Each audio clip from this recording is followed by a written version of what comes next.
Sir तुम्ही पुढे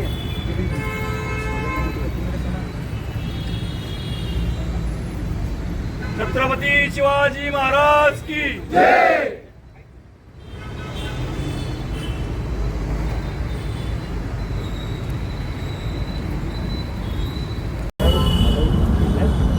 आज राज्याभिषेकानिमित्त अभिवादन केलं. हो. काय सांगता? आणि ह्या संपूर्ण जगभरात वेगवेगळ्या देशांमध्ये अनेक राजे होऊन गेले.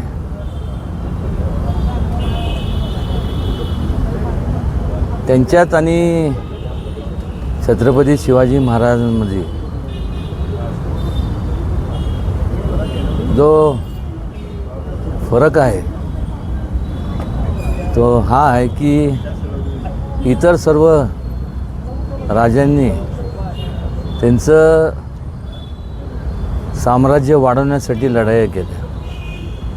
छत्रपती शिवाजी महाराजांनी लोकांवरती होणारे अत्याचार, लोकांनी होणारा अन्याय हा दूर करण्याकरता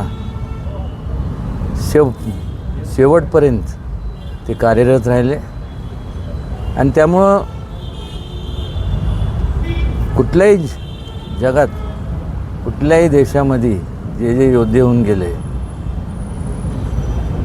त्यांची प्रतिमा त्यांच्या म्हणजे चर्च असेल किंवा मस्जिद असेल किंवा तिथलं जे काय त्यांचं धार्मिक स्थळ असेल तिथं आपल्याला पाहायला मिळत नाही.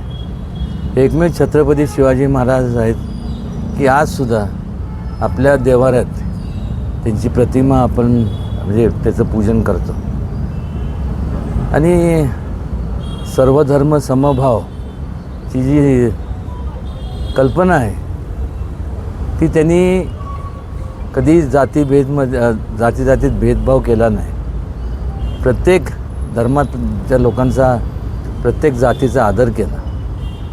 आणि किंबहुना जर आपण जर पाहिलं तर त्यामुळं संपूर्ण त्या काळात जे सगळे एकत्र आले म्हणजे गुलामगिरी म्हणण्यापेक्षा जो होणारा अन्याय त्याच्या विरोधात जी छत्रपती शिवाजी महाराजांनी हाक दिली त्यामुळंच सर्वजण एकवटले आणि स्वराज्याची वतनदारीसाठी त्यांच्या सासऱ्याने त्यांचा वध केलेला आहे. काय सांगाल?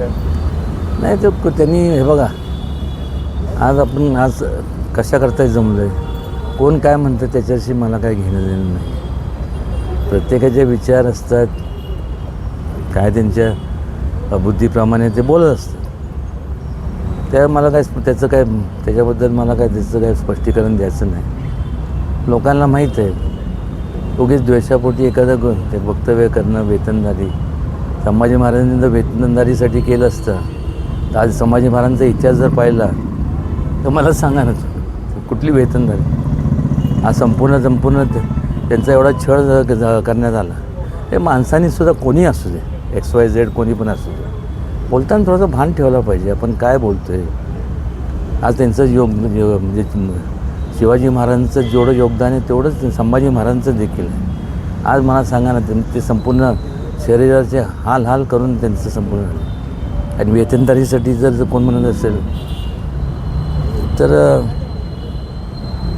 काय दुर्दैवी बाब आहे.